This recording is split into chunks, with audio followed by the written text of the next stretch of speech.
Hello and welcome to Real Talk Los Angeles. I'm your host, Raymond Crawlis, owner and broker of Anthem Mortgage. Real Talk Los Angeles, where agents thrive.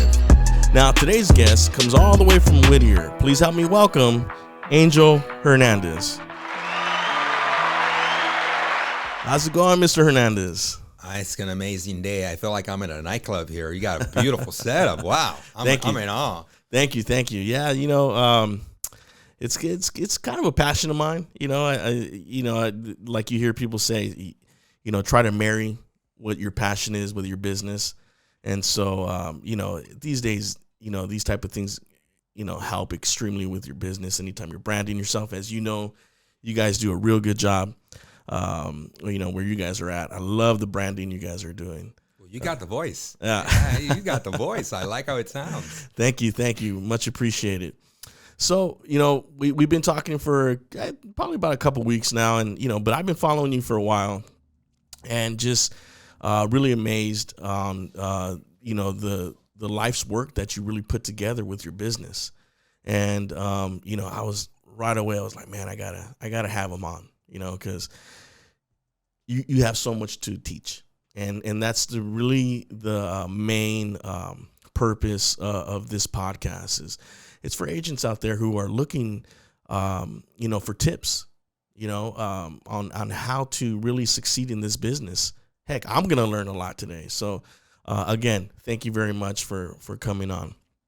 Now, one of the things I like to start off with, I like to get dig deep. We want to know where you're from, so let's start off with that. Where did you grow up? Well, I grew up in East LA, but truthfully, they brought me here to this country when I was 4 years old. My dad's from Mazatlan. My mom's from Guadalajara.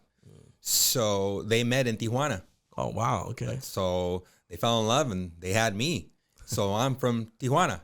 Nice. So but they brought me over at a young age, and we were raised in Los Angeles. My mom and dad being here 1 year, I didn't even know this till about a year ago, they had bought a house. Someone helped them buy a house.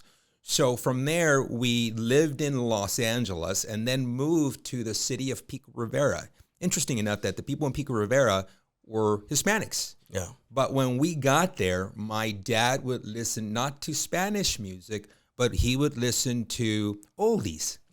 Interesting enough, when we got there, I was a wetback. Everybody's Hispanic, but so am I. But they'd always say, Junior. My mom would call me, ven a comer. And I remember everybody'd say, hey, what are you going to eat? Beans and rice. But we all ate beans and rice. But yet I was the wetback because I had come from East LA to the city of Pico Rivera. Interesting enough, everybody there was Hispanic. Yeah. But that's where I came from. Okay. And then, and what was that like? I mean, obviously coming from another country, right? You must have had some challenges. What did you encounter as a kid? Honestly, as a kid, I was young, so I'm basically raised here, but I speak Spanish well. A little bit of an accent on the Spanish side.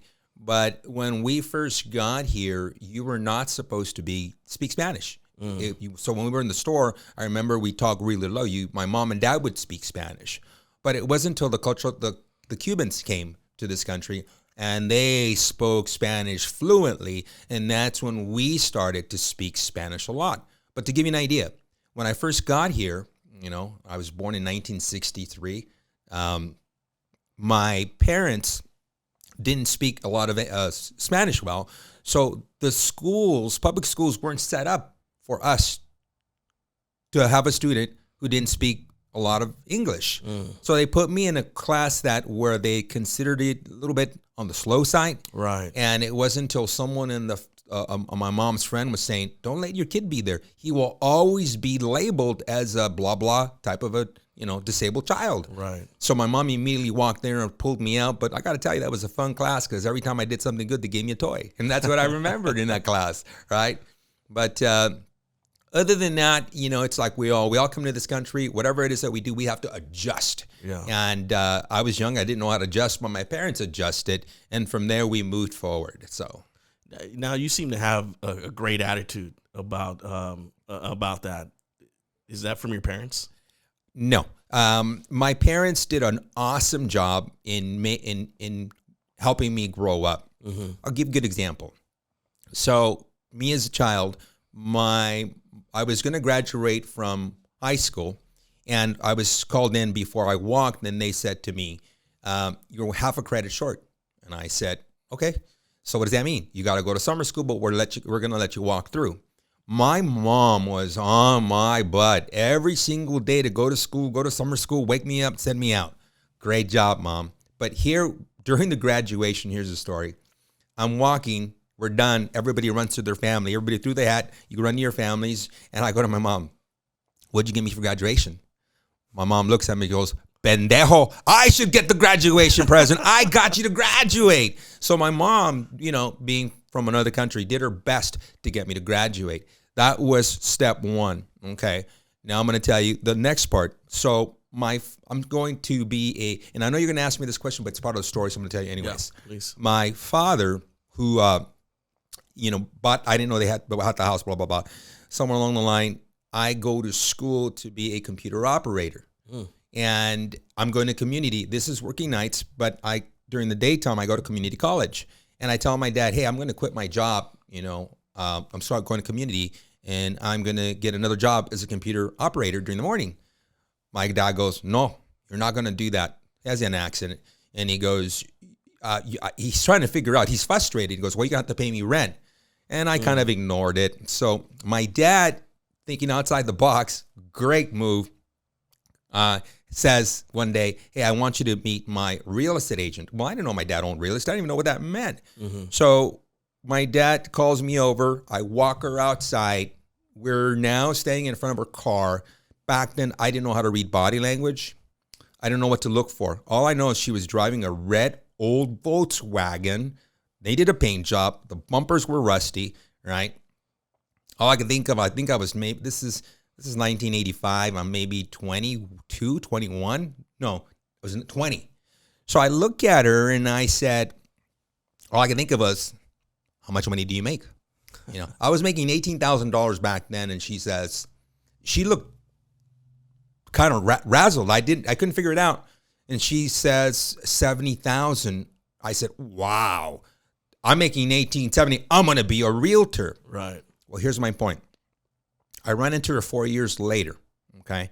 And I said, "Hey, I want to thank you for letting me blah, blah, blah, blah, sharing the real estate story with me." And she laughs and she goes, "I just had gotten my license. And your dad told me if I could convince you to become a realtor, that he would buy a house to me." She lied, but that lie worked for me. But that's how I started the career of being a realtor. But let me tell you about my dad. Phenomenal. He did a great job. Yeah. But like the rest of us, we start to slow down, because I was going to study for my license. Yeah. And I started to slow down and started to get distracted. And my dad says to me again, "Hey, pendejo, ven para acá." That means he loves me. Right. Yeah. So I come over, I sit down. My dad, we're in the kitchen. Visualize, kitchen's yellow. The walls are yellow. The I guess my mom loved yellow because the stove is yellow. The table's yellow with chrome strips, and the chairs are yellow. Yeah. So we sit down, and I go, "Yeah, what's up, Dad?" But in Spanish. And he goes, "We're going to tell you a story. We need you to listen carefully. There is a tree. And this tree, high up above, there's a nest. There's two birds in this nest, Mom and Dad, and a baby bird." Okay. He says, one day they push baby bird off, and he starts to fly down so fast that if he didn't learn to fly, the moment he hit the floor, he was going to die on impact or get eaten by something. Yeah. So I looked at my dad and I go, "Well, what's your point?" He said to me, "When are you going to learn to fly?" Whoa.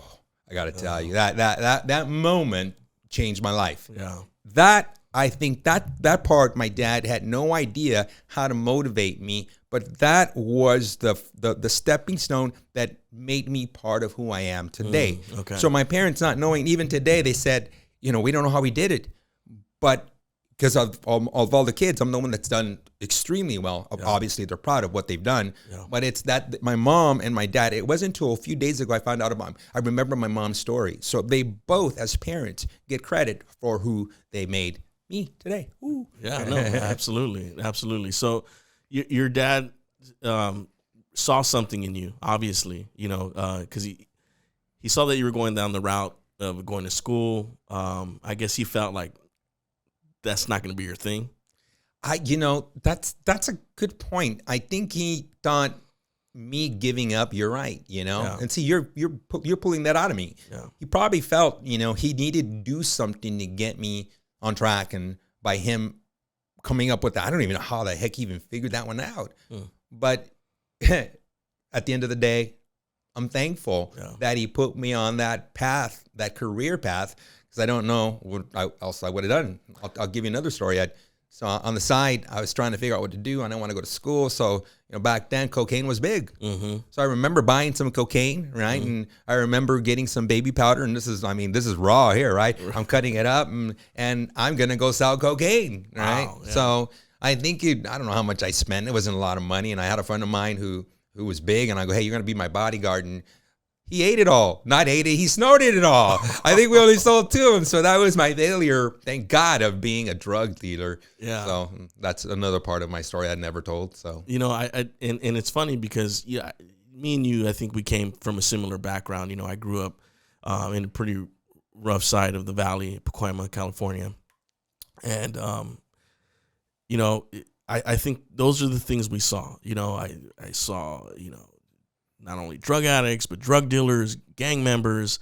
And those are the things that were around us, and it's funny that you talk about how your dad saw you going to school and he knew something. He's like, nah, I don't think this is not really for him. I have a similar story, but it was my grandfather. At the time I was living with my grandparents, and I was going to school, thinking like, oh, I'm going to do this, do that. My grandfather saw something and he's like, no.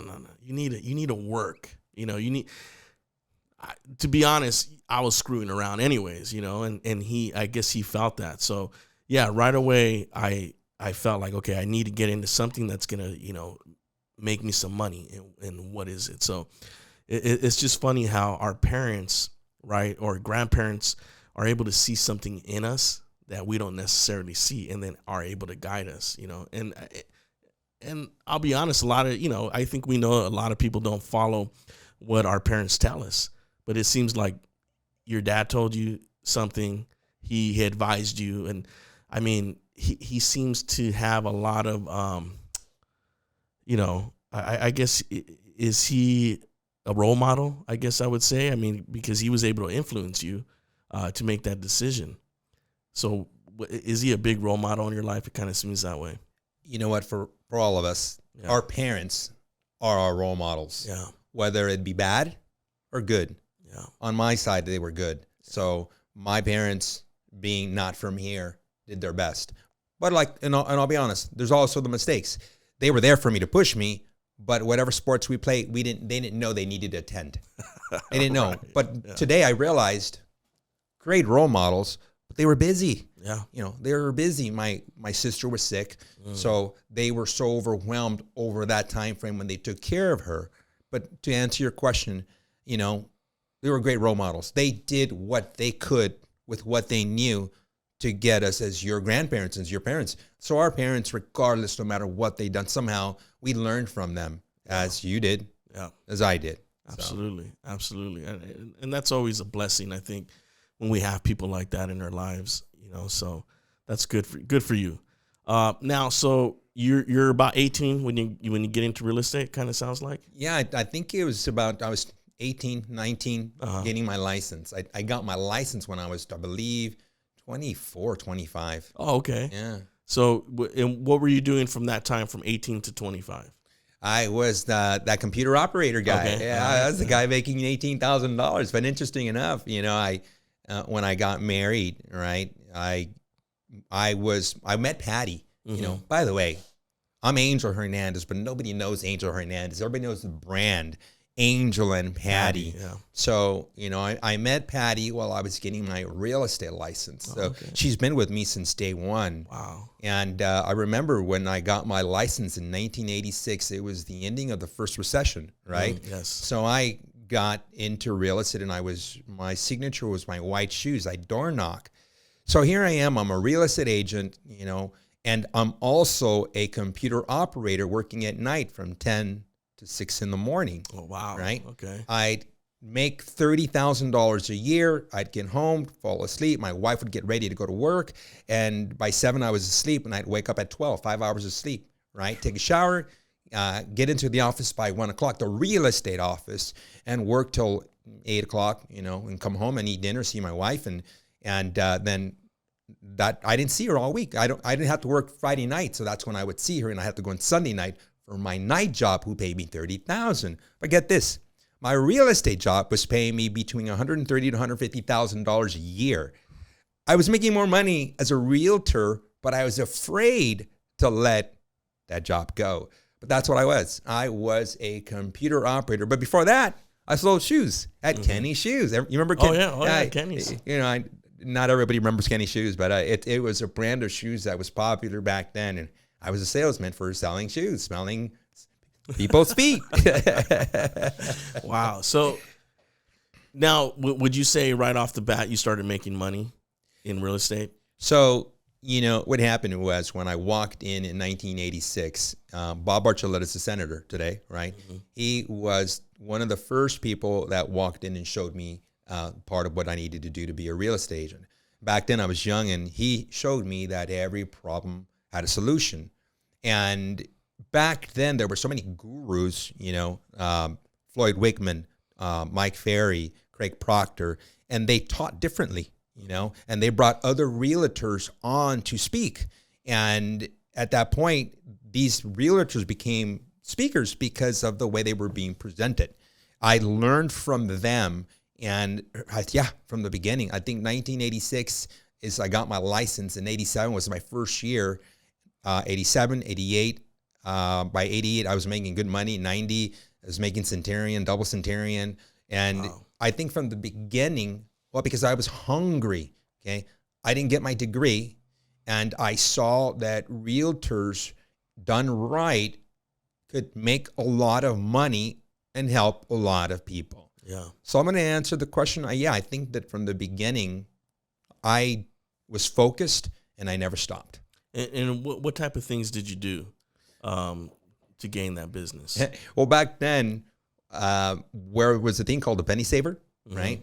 And we run ads in the Penny Saver because we wanted sellers. That I've always wanted sellers. And then door knocking was one of the main things behind it. So the majority of it was door knocking, right? It was easier. There was no ring at the door, and people would answer their door. Crime was always there, but we never knew about it because nobody saw it you only saw it on the news. Yeah. So people would more open the door a lot. So door knocking was a big portion of my business up to 1990. And how often were you doing that? Every single day, and for how many hours? I was doing that every single day with my white nurse's shoes that were so comfortable, and I think I was probably door knocking 3 to 4 hours a day. I was hungry. Yeah, I was hungry, and So you're doing over 50 doors a day, easy. Oh yeah. Yeah. Oh yeah. I mean, maybe 100 doors. I can't even remember how many doors I did, but all I know is back then, whatever it took, because remember, the sales prices were small. Yeah. 100,000, 150. So to make 150, it took a lot of deals. Right. So that's how I got used to doing a lot of deals, because of how many I had to do to make $150,000. Yeah. Yeah. No doubt. Now, you mentioned that you still had your IT job, right? Mm-hmm. And then, but you were scared to let that go. Where did that come from? Because you don't strike me as a guy who fears anything. But why did you fear to let that job go? It gave me insurance, right? I think that was the main one. I didn't know to go buy insurance. I was afraid of that commitment of paying for insurance on the side, right? Then my wife got a job, and then she got insurance, and then I got a little bit more comfortable because I was still too afraid. It's like all of us. Yeah. We're afraid. Right. And I was afraid to let, what's the word? That check. Yeah. We're all afraid. We're all afraid to make moves. We're all afraid to implement something new. So, and that's what it was. I was afraid. Yeah. But how I got out of it, I remember the broker back then, it was 1989, and he says, how much money did you make this year? And I said, 175. He goes, how much did you make at your other job? I said, 32,000. He goes, what are you doing? you could double your income by being a realtor, all the way. Yeah. He goes, quit your job and I'll give you $30,000. I go, you serious? He goes, yeah. So I quit my job and I went over to him. Hey, where's my, you're going to give me 30,000. He goes, I was lying to you. Oh man. But you know what? He did me a favor. Right. He did me a favor and I quit, and that's when the beginning of it. But unfortunately, 1990 rolled around, and that was our second shift. Right. So and how did you handle that one? Because I know, I shared this with you. My mother-in-law was, she's been a broker for many years now. And back then, she had the Freddie Mac account, REO agent. So how did you handle and go through that? Good session? question. So what happened is that when I heard all those gurus, they always said, no matter what market it is, you just got to look for the opportunity of that market. So I sat back, I looked, but it was rough. It took me about a year and a few months to figure it out. I remember I've never filed BK. Yeah. I've never lost anything. And I sat back and I figured, okay, what are we going to do? And I did multiple things, but I remember borrowing money from my dad, paying him back. Borrowing money from my dad, paying him back. And then I remember a friend of mine sold a property and made $100,000. So I went to him, I said, hey, can you lend me $10,000? He lent it to me. I paid it back. I went to another friend who was doing really well. And point being is, it took me a year and a half. I figured it out. REOs was the way to go. You always have to figure out in every market where you need to be. And once you do that, it just rolls. So I started off with one account, second account, a third account, a fourth account. And that's once again when I realized, okay, I need to be a listing agent. And we crushed it ever since. Yeah. And let me ask you this, because it's hard to get those accounts. So especially, having one and then getting another one, you obviously had a good reputation. Yes. So how did you go about keeping those accounts and gaining more? So right now, what I see in our world is that a lot of realtors, even today, you are talking to another realtor and it's an ego-driven business. Right. And you can't tell a realtor what to do. They know everything. And I'm not offending anybody, but that's what I see. I'm a listing agent and somebody brings me an offer and they come with extreme attitude sometimes. So what I've realized, when I had the REO accounts, I'd ask them, why did you choose me? And they said, these realtors come with extreme attitude. And that's what, ever since then, okay, I need to add that to my playbook, never have an attitude. When you talk to another, someone's going to give you business or you're trying to get something from them, you got to treat them well and respect them. And that's what I learned early. I would talk to the asset managers with respect, and cater to them, where other agents were demanding on what they wanted. Even today, the world that we're in, it's a service world. There's so many accounts out there that are not REO driven, but they give you the business. Right. And I get everything you could possibly think of, but I ask them, why did you choose me? Same thing is said. I get calls from agents and they got complete attitude. They think they're because they've sold 20 houses, they're God's given gift and they should deserve everything they give. But, and if they do give the business, they don't give back. So it's the same thing in every single market. So that REO market, that's what it was. We were able to deliver, and then you have to give good service. Right. Just like you do a customer right now, you got to give good service. So that's how we were able to manage and maintain all those accounts. Yeah, no, and that's huge. And let me ask you this, and do you kind of see the same thing going on right now? Do you see we're heading in that direction? REOs? Yeah. If it is, I've never have looked at what, I'm going to rephrase that. So whether it is or not, today, what I've decided to do is, because back then I couldn't take it. I was going to people's homes and taking them and doing what's called cash for keys. Right. And that was, I did it because it was profitable. This time around, what I'm doing is I'm going to people's houses that are falling behind and trying to help them save their home. Okay, I'll say it again. I'm trying to help them save their home. Yeah. And nobody's going to give them a loan, but I give them the solution how they can save that house. And I will be successful for the majority of them. But in 3 to 4 years, when they need to sell that home, that became my client. So that's not the today money. That's the future money. that I'm looking for. So for today, I'm not going to get myself involved in the REO market again because there's so much business from all the other areas that I don't need that business. And by the way, if it's given, it's given. But today, everybody, they're handled by servicers. Right. And the servicers take a big portion of the money, and the demand from them is so high that it's more profitable to do other things. Right. So, okay. Yeah, no, that makes sense. By the way, Mr. REO agent, REO account, I didn't say I wouldn't take it. All right, send it my way. I'm just saying, we have to make a choice. Is it something that'll work for us and for our audience if they want to do the REOs? Yeah. So now, you guys you're Angel and Patty. When did that happen? When did you guys say, hey, let's team up and take care of this market? Because me and my wife, we're a team. We've been, ever since I've pretty much been in the business, me and her have been a team. So how did that start off? All right. So opportunities. Here we are. So 1990, I told you we went into the REOs. 1996, I see everybody wants to become an REO agent, but we got it already. So I got to start looking for the new market. What do we do? Okay, got it. Always got to think outside the box. Right now, my wife's a beautiful lady, yes. right? And sometimes people prefer to either deal with a male or a female. What do we do? Okay, I'm going to market us both together, but how do we, I'll back up one more time. Nobody remembers one name. But if there's a name that rhymes, Angel and Patty, right, that will rhyme. Thinking outside the box, that's what I'm going to do. On our marketing pieces, I didn't put husband and wife. Hey, yeah, call Patty, but I show up. Yeah. Right? Yeah. Then that's how it started. Now, how do we launch that and make it go super, super fast? All right. Thinking outside the box, the signs back then were open house signs were white, and the letters were open on top, and the bottom was house, and they were in red with this particular font. Okay, I took that sign, and instead of putting open, I put Angel. And instead of putting house, I put Patty.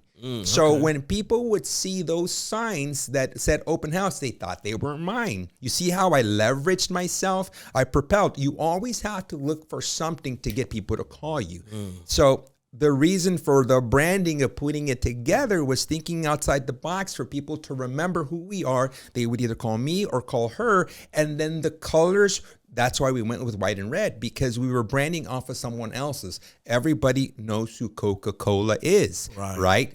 So the next thing would have been to make it look, but my name didn't start with the C. But if I did the Coca-Cola colors, you follow, but that was kind of hard to mimic. Everybody knows the real estate sign, but that's how the brand started.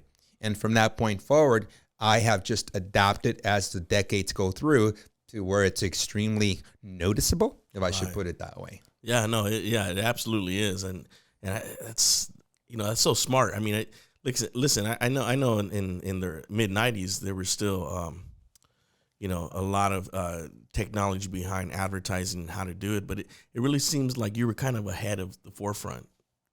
Always. Yeah. Always. Yeah. Like right now, when we were outside, I shared with you that the new one that I'm looking at right now in the world, and this helps our audience, is, I think that influencers have a lot to do with right now. Yeah. As I was sharing with you, I walked to a panel and everybody knows the brand Angel and Patty. But influencers had no idea who I was, but they saw we both got the same type of attention, and we started talking. And when I would see an influencer, I confirm their numbers. Anytime you confirm somebody's numbers, you type in their first and last name and you type Zillow behind it. Yeah. It gives you their two numbers. Like mine, I'll give you mine. You Google Angel and Patty Hernandez and put Zillow behind it. You'll see the account is 10 years old. You look at the lifetime sales at 2570 and you divide that, that's an average of 255 sales a given year. Nobody does that. Now, when you do the average price of $800,000, I'm making over $4 million a given year, right? That's more than what the average agent even gets close of. So when I talk to the influencers, I look up their numbers. I go, dude, you only sold 20 properties. Yeah. You only made X amount of dollars. So I don't mean to embarrass them, but that's how I confirm. But my whole point is people flock to them because based on what they put as an influencer. Yeah. Now, a lot of millennials are influencers. Yeah. They follow influencers. They're the parents. They're the kids to the baby boomers. And the baby boomers audience, that's where all the money is. They're starting to pass. So the baby boomers, by the way, I'm a baby boomer, but I'm one of the last ones. I'm 1963. Okay. Okay. Yeah. And I think it was 1962 for baby boomers. So I got to reconfirm that. Maybe I'm wrong. I don't know. But the point is that that's the new market that we're following. And we've shifted with every single market. I'll give you an example. In 1997, I saw everybody wanted to be an REO agent. What do? I had already started the branding. What do? We started sending out 40,000 letters every given month. I bought the printer. My place smelled like a print shop. But that was the next level. And each level we've adapted and added and changed. Back then, we used to change every 3 to 6 years. Now we modify every 3 to 6 months. It's a whole new world. And that's why I'm always able to stay ahead. So that changed was us now going after and being a millennial, an influencer, or bringing in traffic is because of that. Now I'm seeing the next evolution of being the next blah, blah, blah, blah, blah. So. Yeah, no. And you know, I think that's so important because, yes, you know, you want to influence, but, you know, I really think people really flock to, you know, numbers. You know, so when I hear numbers like over 200 sales sold annually, I mean, that's where I want to learn. You know, that's who I want to learn from, right? And so I think you're definitely, you know, it seems like you have a pretty good following, and it seems like you're out there and you really adapted. And, you know, even, you know, agents my age, I don't see them making that, you know, adapting to how they need to brand themselves because it's so important. The Angel and Patty name, you know, when you hear it, you know, right away you think, man, top producers. You know, top 1% in the country, right? How hard was that?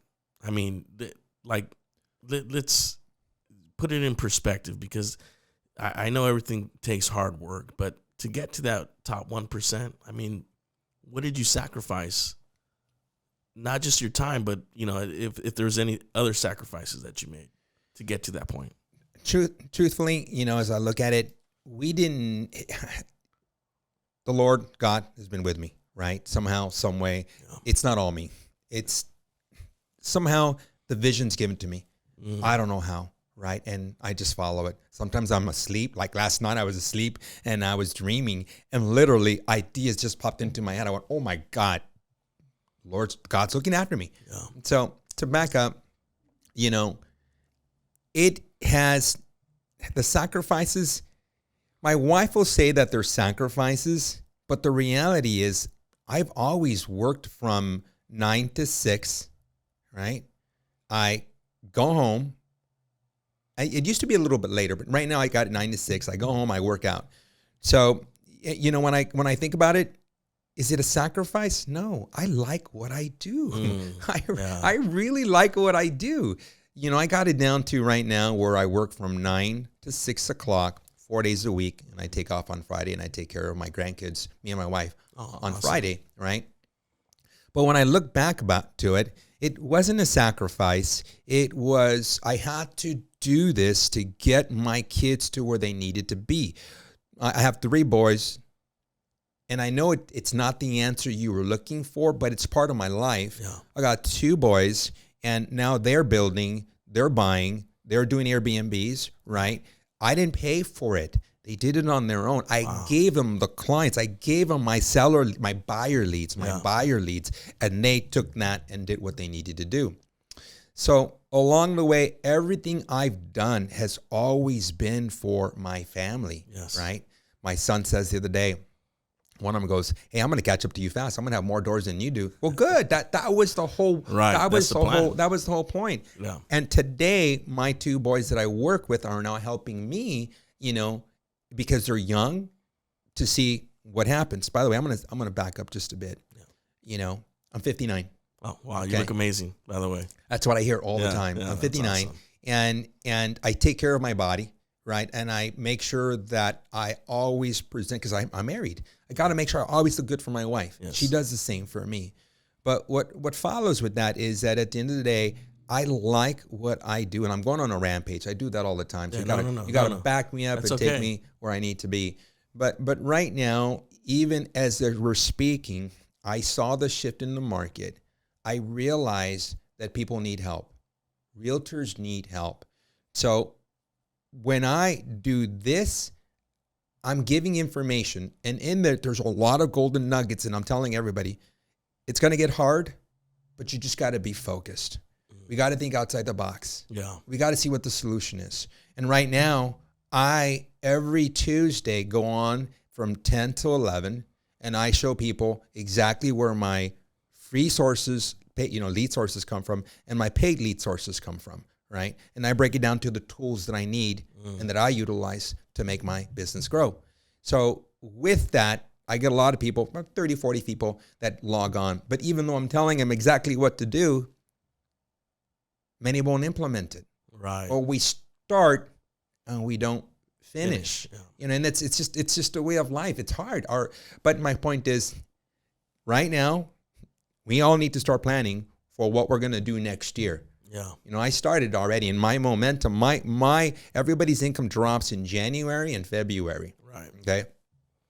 Like loan officers, title reps, escrow officers, they should be hearing me, other agents that are still doing well, learn what they do, and then show their agents. We were having this conversation. Yeah. Show their agents how to survive. And, unfortunately, we have to remind them because they're our base. They're your base. The title reps, everybody has to title reps need to make sure that their listing agents are selling properties. Lenders need to make sure that their agents know how to get a contract accepted. Right. And it's a tough world. I was on my car. We've been on so many panels, and we always check the panelist.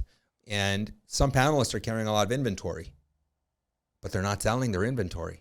So then I look to see how long they've been in the market.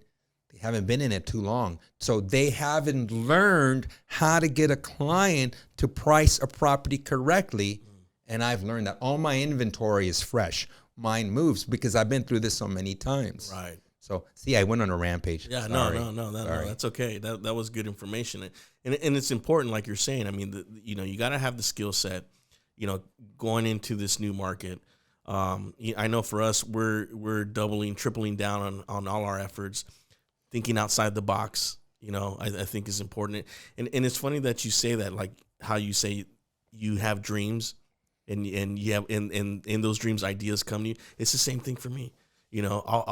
I'll be on a hike or I'll be on a run, and all of a sudden I get this idea. I'm like, oh, that's a good one, and I think a lot of people have those, but not too many people act on them, right? Let me ask you this question, okay? Because, to get it's one thing to have the idea, it's another to implement it. I mean, what's your process for that? You get an idea, and then how soon do you start implementing? Fast. Yeah. So here's a good one. So we were running multiple ads. Yeah. We have multiple funnels. Okay. And in your, are these Google, Facebook? So we do Google. Okay. That would be one. Facebook wasn't working, but it looks like it's back, but we haven't launched that side of it yet. We do open houses, right? I used to put up 300 signs. Now we do about 200 signs in a given day. Wow. I always have 5 to 6 open houses, but I leverage my team. It's my listing, but I put an agent there. We put up their signs. We put up our signs. We have drivers that go up and put up all the signs. I have supervisors that look to make sure that those signs are strategically planned and that the driver did the right thing. So with that, as I'm branding them, they pick up leads, but they are branding me too. So what's the question? I told you I'm going to rampage. Yeah, no. Just how fast you implement. Oh, yeah. So right now, all those are being implemented. Yeah. I made a decision that I needed to now become an influence to the millennials. Yeah. So immediately we picked up a company. They're running all our ads. Yeah. In the process of doing this, we run the ad, it changes. We run the ad, it changes. We have tracking numbers. So when that the calls slow down, we need to change the ad. Right. We have landing pages. When the leads slow down, we got to change the ad. Do you see what I'm saying? Oh, yeah. So everything we do gets tracked. So every time I implement a new system, we're tracking it. If there's no business coming in, we got to cut it. I get companies calling me all the time. They tell me I have the perfect tool that'll work. First thing I tell them is, okay, who's your, give me an agent that is utilizing your system. Well, we can't do that. And how do I know you have the next best thing? Right. Well, I have Bob, blah, blah. Okay, I look at Bob up. He only sold 6 houses and you're telling me this is your top guy? Oh, no, give me someone who's real. You want me to spend this much money, but you can't give me a good person. Yeah. And right now, Zillow shows everybody's numbers. Yeah. We can't hide them anymore. Right. It's horrible. They put us on check. So now when I get these companies, right away, they got to get off the line because they can't sell me because their product isn't what it is. Or I tell them, okay, I'll sign up with you, but you got to let me out of your contract if this isn't working. Okay. No, we can't do that. You got to commit for 6 months because you have to do everything consistent. But you can't show me anybody. So then I go on to tell them, I'd be your best cat. I'd be your spokesperson. Yeah. So, and that's where we're at. Okay. And so you have funnels. Now, is this a management company that handles all that, or do you guys have someone like? Because I know ClickFunnels is a big one, right? Ooh, I love ClickFunnels. Yeah. So Russell Brunson, is one of my he's my hero. It used to be Craig Proctor, because we only have a few seconds to get a client's message. So here's a golden nugget, everybody. You have to have what's called an irresistible offer. Yeah. No matter what you do, if you don't have an offer, you're not going to get a client. So how we run our system is, yes, we have all the funnels that bring all the leads, but then we have an irresistible offer. That irresistible offer makes the phone ring. Got it. Now, some are ready, some are not. So what happens now is they're in my CRM, and my CRM at the moment has maybe like 3,500 seller leads in there. Wow. And the seller leads, I call 10 to 15. Like on my way up here, I was going to call 10, but everybody was driving too fast, so I didn't do it. My team calls. There's about 75 of them that are hot as they're coming in, and they call at least 20 times in a 2-week period. Then after that, wow, the leads, when it's no longer after 20 calls, then it becomes what's called a C call, and they get a call every other week, and we have a virtual assistant who makes those calls. Okay. So now we're looking for another virtual assistant that makes more calls because our lead system is just piling up. So now we got the leads, okay? So we're doing all the follow-up. Then what happens next is that if we do get the appointment, right, this is the big one. And I hope can I show you going on to? No, please, no. All right. No, please. So here's the big one. Now you're going to go to a listing appointment. So remember, we got the lead sources. No matter what they are, I got to track them to make sure what are good. And we use the tracking numbers and the landing pages. Now we get the lead, right? Some are ready to go and some go into the follow-up system. But let's go to the one that I need to go to the appointment. Now, when I'm at the appointment, you have the one realtor that comes in and is so charismatic, beautiful, gorgeous looking person, okay? The other type of realtor is the one that comes in with the scripts and data, right? And the other type of realtor that comes in is the one that everybody knows in the community. All right, so, but then sometimes you get the realtor that has all those trades. Yeah. Oh, shoot, God, that's a dangerous one. So when I go to a listing appointment, all of us, when we go to a listing appointment, you have to know that that's who you're competing with. So you need to deliver, you need to show, whether you're well-dressed, your hair's combed, your breath doesn't stink, whatever, you got to be ready. So when you go in, now you have to deliver a message that's different than everybody else, right? But you also need the tools. When you're sitting in front of that client, you got this personality, the client you're sitting in front has 4 different personalities. Right. So this you got to dissect it. Okay, you got to dissect it. So I got the tools that I created that I've been using for 25 years that I had no idea that's how I knock down 90% of my listings. And with those tools, I'm able to knock down 90%. My tools are so well that I send in my newbie agents and they're able to lock down the listing because we know the type of personalities, agents that we're competing with than the personality of the client. But you see how much I broke it down? Right. Yeah. No, there is nobody out there that tells us how to do that. What they tell you is they give you the scripts to convince the client to go with you. That's why those are so easy, because some are going in with scripts, but they're all the same. Right. Yeah. They're all the same. Yeah. So all three are going in with the same scripts, trying to win over the listing. So when I come in with a little bit different, boom, got a listing. Right. So, And that comes from your value proposition. that comes from my value proposition. Yeah. So yeah. And so, and this is what I talk to a lot of our agents about too, is like, hey, you gotta have a strong value proposition that's different from everybody else's. I haven't really had a chance to go over what we offer, but one of the things that we offer for our realtor partners is, I told you we have the in-house studio, and then we have a plethora of things but I made sure when I sat down and I created our value proposition that no one was doing what we were doing. I wanted to make sure of that. And so I tell agents all the time, hey, listen, look at what I'm doing, reverse engineer it, right? See all the values. You got to be different. You got to be different in this market, because that's how you attract. yeah. And so how powerful has that been for your business now that you have these different value propositions? I've been doing them since day one. Yeah. See? I've been doing that since the only time I really didn't do it because the REO market wasn't there, but I started it in 1997. I've always had some type of what you call it value proposition, I call it irresistible offer, So and have those changed? And you know what? I had to be different than everybody else. Right. See? Yeah, no. So everybody called it value proposition. I called it irresistible offer. I'm such a rebel. I just realized I even did that. Yeah. Has it changed? Oh yeah. I mean, so what was your first one? You know what? They've been so many, but the one that really rocked our world for everybody was the flat fee. Okay. And I needed to do the flat fee because if anybody remembers, Purple Bricks came into our world, and Purple Bricks had the flat fee $3,500 proposition. And for a while there, they were coming into Whittier. So I needed to come up with a value proposition that would beat their system. I'm so good that when they finally all crumbled, one of their supervisors came to work for me and became part of my team. Oh, wow. Right. And they said, they would have meetings about you. They hated you, because they couldn't come into Whittier because I had the flat fee.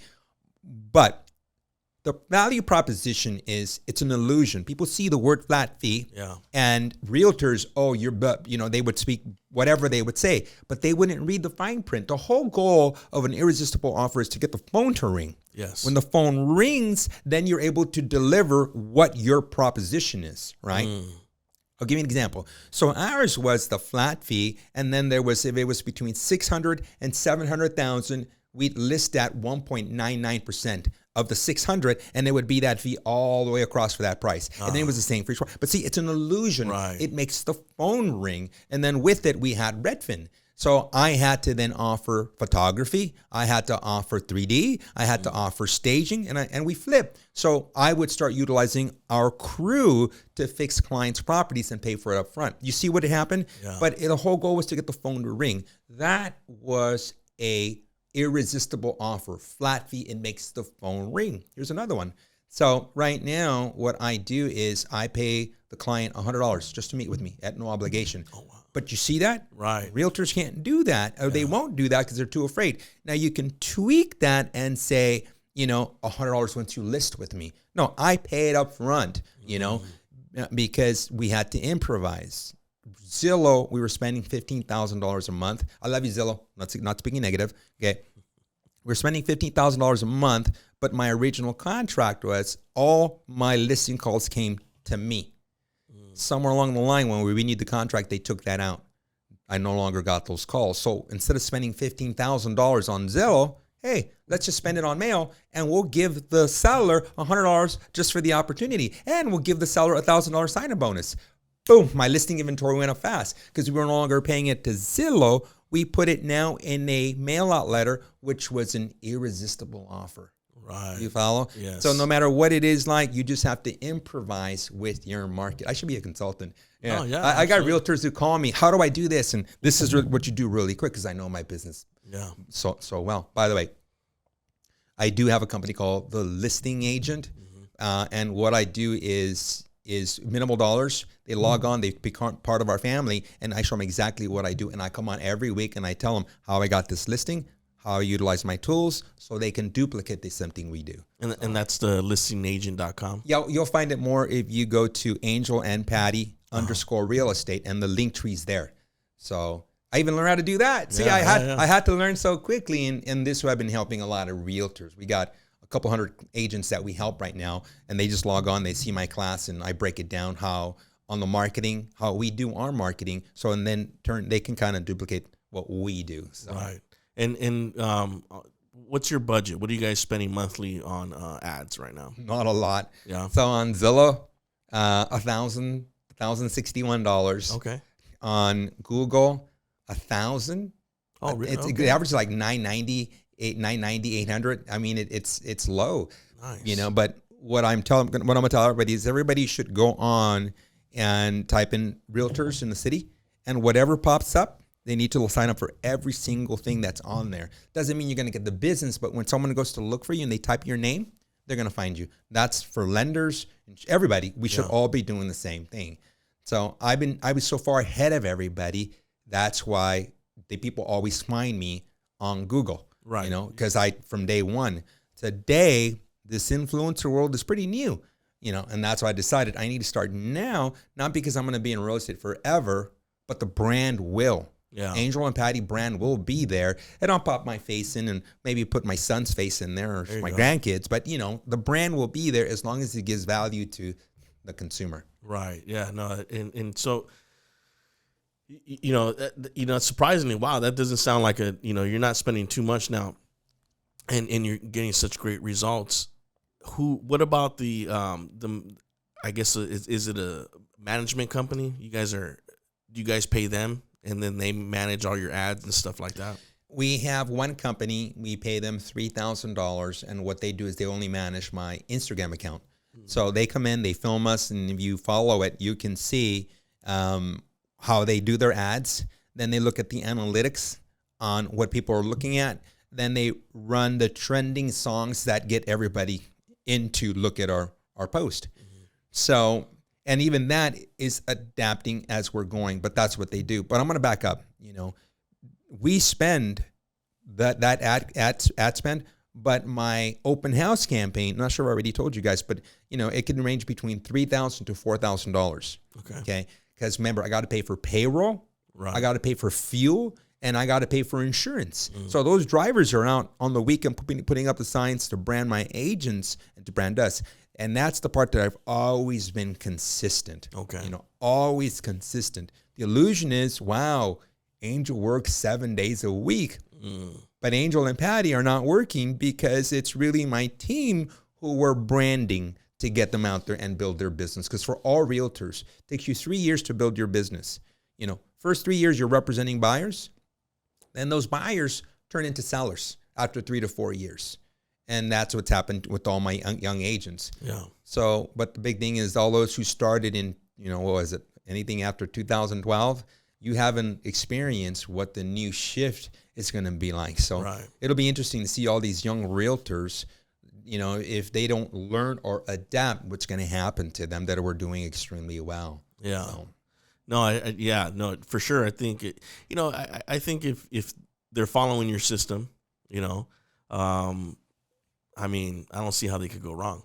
You know, I like I said, I'm just listening to what you're talking about and how you're going about it. I think is amazing. So it seems like each open house is getting about 50 signs.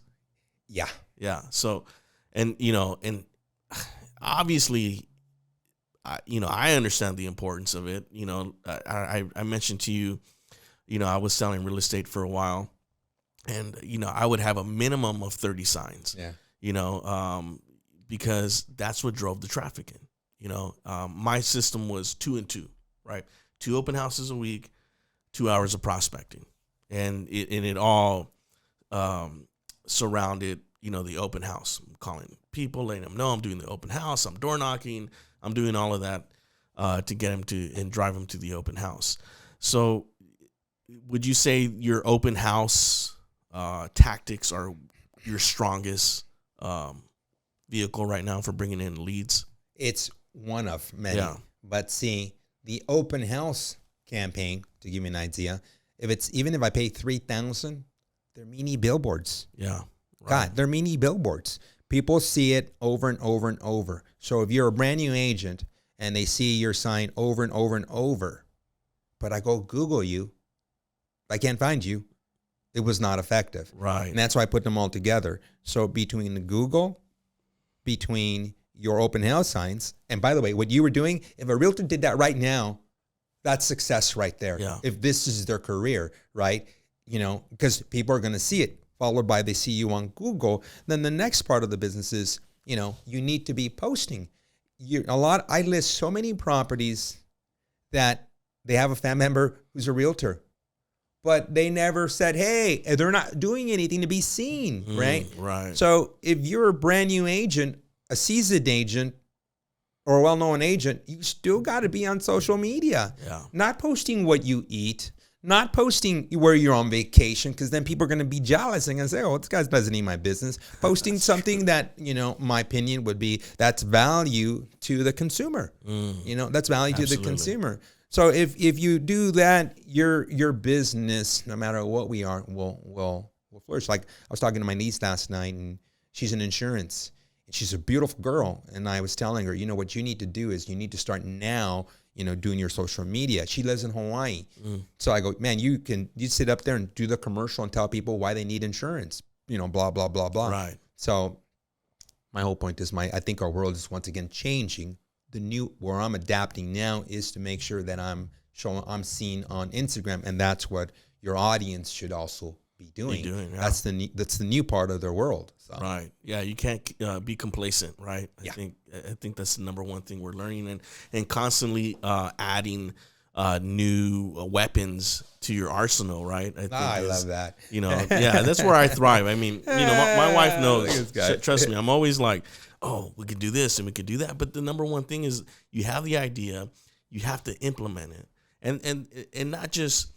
It's easy to try something, right, and say, okay, and then give it, 2 months, and you're like, oh, man. I mean, see, I have the understanding is like, no, this is what I'm going to be doing for the next 12 months, 100%, and then I'll look at it and say, okay, was it effective or wasn't it, and I think a lot of people just end up giving up too soon. Yeah. You all the time. Yeah. Yeah. And you really got to dive in. 100%. Let me give you this one because you said weapons. That's my favorite. Yeah. Real quick, I'll tell you this. So how I see my operation is we are a aircraft carrier in the ocean, right? And on this aircraft carrier, I'm here right now, but we have 5 fighter jets. We have more, but there's 5 ready to go right now, and I'm the main one. But I have 4 other fighter jets. They're my agents, my team members, that if I'm not there, in a moment's notice, they're able to take off because they got the weapons to go in and just crush the competition, And they call me, hey, we got the listing. So that's how I see us. We are a floating ship. And then I have a lot of trainees in there. Then I'm prepping them also because we want to expand and hit more areas. I only said it because that's one of my favorites. We're in weapons. And one of my team members was saying, because I was teaching him, he goes, I said aircraft carrier and jets. And I don't know what he got. He goes, Angel, but I don't have any spaceships to go out there and fight. I go, dude, where'd you get spaceships? I said jets. So anyways. Yeah, no, well, it's true. And another one I like to throw out there are snares, right? I tell people, what's a snare? Well, a snare is a hunting term, right? And you're sending out traps everywhere where you don't necessarily have to be there with a rifle, right, and shooting it, but you're setting out all these snares where Google, YouTube, Facebook ads, your agents, open houses, placing people inside them. But the snares are going to be so important, right? Because I can't be in multiple places at once. So I need to set up snares so that I can still capture, right, and still bring in business. And for me, I think that's one of the things that I'm working on right now. You know, we've been in the business for a while. We're a fairly new mortgage company. My wife's been, doing mortgages for over 20 years now. So she's really good, at what she does. And that's why I created this company. I said, you know what, because during COVID, it was just a lot, I kind of saw where everything was going. I mean, all our past clients, started refinancing because, the lower rates. And I was like, you know what, I'm going to start, I had my broker's license. I'm going to start, the mortgage company and build it around your expertise and then do what I think I love doing. And that's B2B, business to business. I love that. I love assisting other, professionals in their business. Wow. I think that's the number one thing. I'm not saying I know it all, but I don't. But I'm using the tools that I have, the talents that I have to try to help other agents with their business, and that's my number one goal right now, is to be there for agents as support. What can I do for you? How can I help you with your business? I went through something not too long ago where it really changed my life and how I saw things. For so long I was always, my prayers were like, Lord, help me do this. Lord, help me do that. And I really took the focus off myself and I started putting it into other people. And once I started doing that, all the things that I were asking for started coming. And so that would be something I would tell agents out there right now is like, hey, listen, start servicing other people, and you're gonna see the business. And that's what I see you guys doing. Your motto is to serve other people, and then you just get blessed. And that's the number one thing. For new agents out there, what advice would you give them right off the bat? They just got their license today. They got their desk. What do you tell them? I'm going to tell them, go mimic someone who's doing well. Yeah. Or join a team. Yeah. For survival today, join a team. And once you join your team, regardless, you need to log on and go to Google. Anything you find that's realtor related, sign up with that company. Importantly, then start doing your open houses. Buy signs. You're going to be an open house, but you need a sign that has your name on it. At least that's going to go in front of the property. Yeah. Now you got the tools that you need to survive. Now you need to every single day go hit 20 doors where someone answers and you have a conversation. Do this 4 days a week. There are so many expireds right now. You need to figure out what you use, your value proposition is going to be, or your irresistible offer is. Yeah. And offer it. But when you make that call, you got to remember everybody's making that call. If you're new, the NODs is going to be a tough market, but that's how you're going to learn. You might as well go and do your presentation. Regardless, go to every single listing presentation, NOD, expired. Whether you get it or not, you have to practice on real people. Athletes, baseball players, golfers, basketball players, football players, everybody practices. Realtors don't practice, right? So if you don't go to a listing appointment because the guru told you only go if they're ready, how are you ever going to practice when you go to the real one? If you were to play football and you're the quarterback and you never practice, how are you going to hit your target? Yeah. So when the gurus tell you not to go, I'm telling you, I'm down here in the battlefield. I'm telling you, you got to go and learn. So as long as you do those, I think you'll do fine. And then the other one is, just follow me on Instagram, Angel and Patty _real estate, and see my class. Yeah. If anything, if you're new, old, whoever be, I would say you definitely have to see what I do and just mimic what I do. Because like I said, I've already been through the 80s, the 90s, the 2000, the 2007 shift, and here we are with the new shift. I've been waiting for this one for a long. This one, I was expecting this to happen in 2017. In 2012, we prepped for it. And it never happened. And now we're barely here. So anybody who's listening, with everything I said, if you recorded it, I listened to it over and over because really I'm one of the actual ones that are doing it. I'm down here in the battlefield and I've gone through all the recessions and I've never filed BK. So you can listen to me or don't listen to me, but I'd listen to me. Oh yeah. No. And I'm going to be listening to this one over and over. again, I'm about reverse engineering and implementing, the tactics that you were talking about. And definitely I saw a few that right away that I think, I'm going to be implementing for sure. And then, so you have a class every week, right? Every week. What day is that? It's Tuesdays between 10 and 11, and I do another one on Thursday that's 10 to 11. And that's on Zoom? Yeah, you can find it. It's on Zoom. Mm-hmm. The link is on my Instagram page. So just follow me or just go straight to the link and sign up for the class. Okay. All right. I'm probably going to sign up. Honestly, with what you're doing, yeah, I would definitely sign up and then do what we do, duplicate it, and then show your audience, show your agents. Because truthfully, it's how you're going to survive this. Realtors, how they're going to survive this panel. So I'm giving back so much. I did the webinar on last Thursday at 10 to 11.